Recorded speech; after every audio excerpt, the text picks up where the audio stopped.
A esta hora del día 12:08 vamos a hablar acerca del Día Internacional contra la Explotación Sexual y la Trata de Personas. Y para ello se encuentra conectado con nosotros el presidente de la Red Peruana contra la Pornografía Infantil, Dimitri Seinmacha, a quien le damos la bienvenida. Muy buenos días, ¿cómo está? Buenos días, muchas gracias por la invitación. Gracias por estar el día de hoy con nosotros y para poder justamente hablar sobre este tema bastante importante. Hoy, 23 de septiembre, se conmemora justamente la lucha contra la explotación sexual y la trata de personas.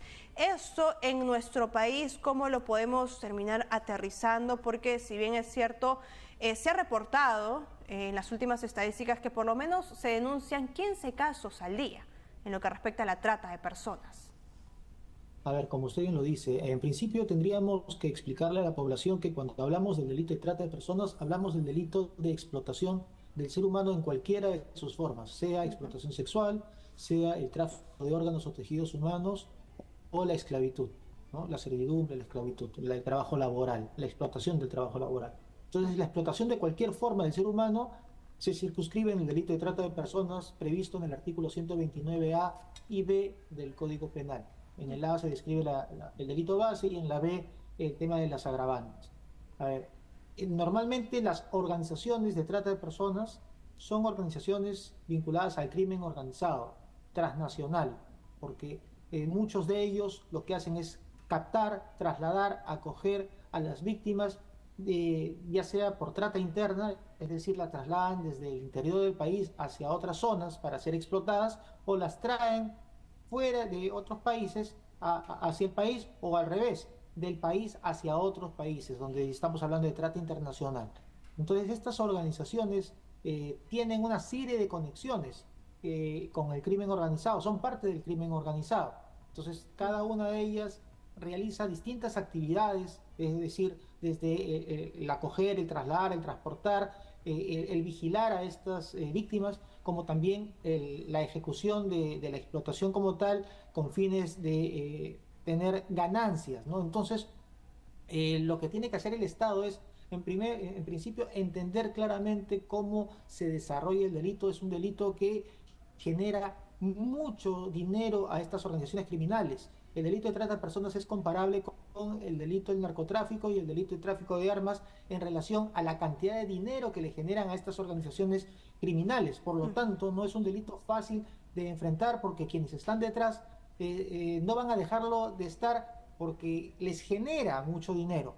Entonces, lo que tiene que hacer el Estado es entender eso y combatirlo de manera uniforme y orgánica como Estado peruano, porque tan importante es enfrentar el delito, evitar que esto suceda, como también rescatar a las víctimas y protegerlas, porque no solamente es enfrentar a estas organizaciones criminales, sino proteger a la víctima. Muchas de ellas, cuando son rescatadas, no quieren testificar porque tienen miedo de estas organizaciones criminales, han visto el poder que tienen en la estructura del Estado, en la estructura social de muchos países y tienen miedo de enfrentarlos. Entonces, por eso que una manera es no solamente luchar contra esas organizaciones, sino proteger a la víctima.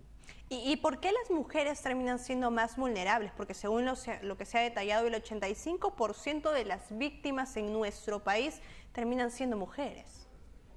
Exacto, mujeres y de ese gran porcentaje también menores de edad y niños, ¿no? Entonces, mientras más vulnerable sea una persona, estas organizaciones criminales encuentran más facilidad en convertirlas en víctimas.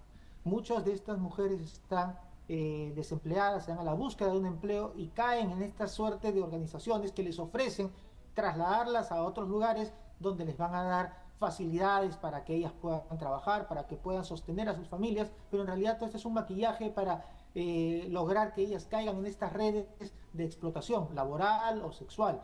Entonces buscan a las personas más vulnerables, a las que menos posibilidad de enfrentarlos van a tener. Entonces logran captar también vinculado a esta demanda que hay en un mercado ilícito, ¿no? Hay un mercado que demanda constantemente el abuso de personas a nivel sexual, ¿no? Hay un mercado de la explotación sexual que demanda mujeres, que demanda víctimas cada vez menores de edad.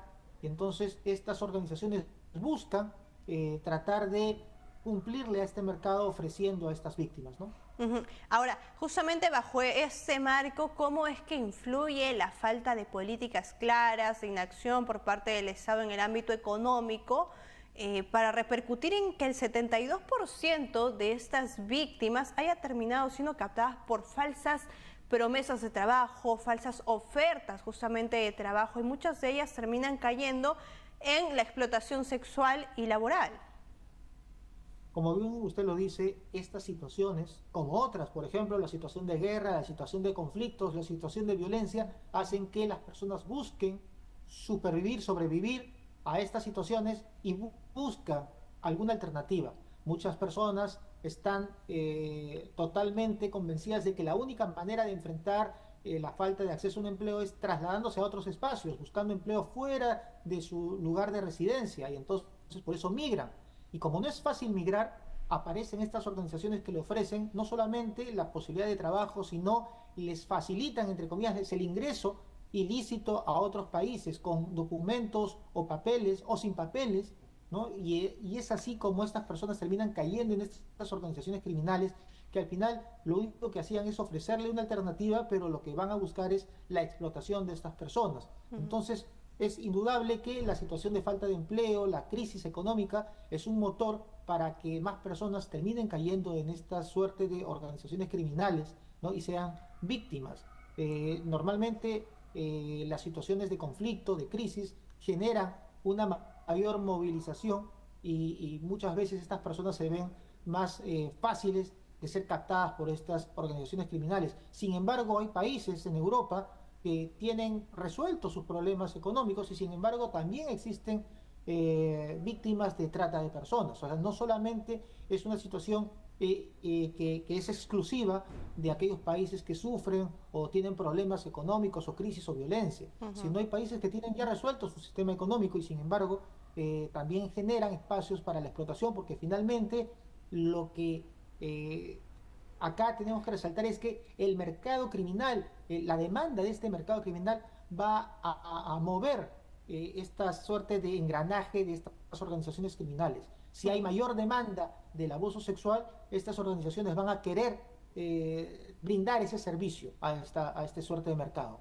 Ahora, justamente en esa misma línea, brindando cifras y no menos importantes, si bien es cierto es más reducida, se detalla que el 15.5% de las situaciones el tratante era un conocido, un cónyuge, un familiar o incluso hasta el tutor de la víctima. Entonces nos preguntamos cómo es posible que un familiar cercano termine explotando, sometiendo a un menor, a una mujer, justamente a la trata o explotación sexual.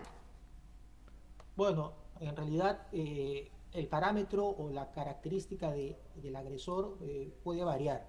En muchos casos, como usted bien los indica, entre el 15 e incluso un poco más de porcentaje, los agresores o el tratante era una persona vinculada al entorno familiar, sino el familiar directo. Eso ha pasado, por ejemplo, en la mina de La Rinconada en Puno, donde pobladores explotaban a sus familiares, a menores de edad, y cuando la policía, el Ministerio Público pudieron rescatar o se hizo operativos para rescatar a estas víctimas, lo que hizo el juez al final es trasladar a las víctimas hacia sus familiares, que son el origen de la explotación. ¿Por qué? Porque hay necesidades, entre comillas, económicas que quieren resolver a través de la explotación de estos menores de edad. Estas familias han encontrado una vía, una salida a sus problemas económicos mediante la explotación de sus propios familiares. Eso es lo que pasa también en las zonas alto amazónicas, en los lugares de las ladrilleras, las fosforeras, donde se hace tala ilegal de madera. Entonces, ahí vemos que hay una vinculación directa entre el tratante y la víctima. Muchas veces es su propio familiar, ¿no? ¿Qué necesitamos en nuestro país para poder reducir estas cifras que sin duda son alarmantes en lo que respecta a la explotación sexual y la trata de personas?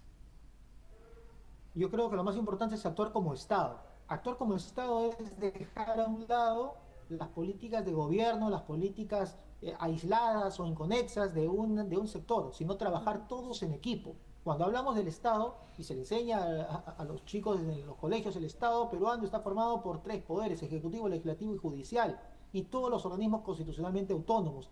Creo que esa es la salida, el enfrentar a estas organizaciones criminales como Estado, y además vinculando a la sociedad civil en su conjunto, a los organismos no gubernamentales, a la sociedad civil organizada, a las empresas, porque la única manera de enfrentar con éxito este delito y que trascienda ese éxito y se haga sostenible es que se haga de manera orgánica, como Estado, que no sea una política de un año o de medio año o de una persona que llega a un sector a implementarla, sino que sea algo permanente en el Estado.